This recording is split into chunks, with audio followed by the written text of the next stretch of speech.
Magandang araw, bagong Pilipinas. Naritong Police News Express sa oras na ito. Nabuwag ang isang drug den sa Lanao del Sur kung saan nasa kote ang tagapamahala at 6 na kasamahan nito matapos ang sinagawang bypass operation ng mga operatiba sa naturang lugar. Patrolwoman Mary Chris Algabre sa balita. Matagumpay na isinagawa ng Philippine Drug Enforcement Agency BARM katuwang ang 55th Infantry Battalion ng Philippine Army at Wao Municipal Police Station ang isang bypass operation sa Purukto, Barangay Panang, Wao, Lanao del Sur noong ika-18 ng Nobyembre taong kasalukuyan.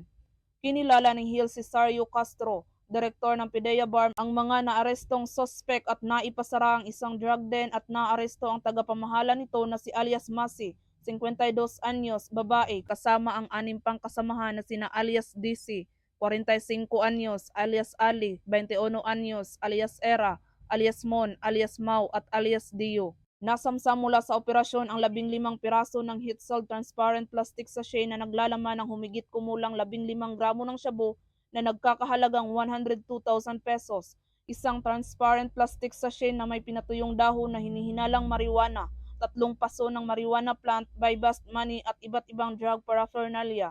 Samantala, kasong paglabag sa Republic Act 9165 o Comprehensive Dangerous Drugs Act of 2002 ang kakaharapin ng mga sospek kapag napatunayang nagkasala ang mga ito at kasalukuyang nasa kustudiya ng PIDEA Jail Facility para sa dokumentasyon at tamang disposisyon. Patuloy naman ang kapulisan katuwang ang iba pang sangay ng pamahalaan na magsasagawa ng kanilang sinumpaang tungkulin kontra iligal na droga para makamit ang maayos at mapayapang bagong Pilipinas. Mula rito sa rehiyon ng Bangsamoro, ako ang inyong PNN correspondent, Patrolwoman Mary Chris Algabre, alagad ng batas, taga-taguyod ng Balitang Pulis.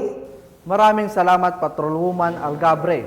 At para sa iba pang napapanahong balitang pampulisya, laging tumutok sa Police News Network, alagad ng batas, taga-taguyod ng Balitang Pulis.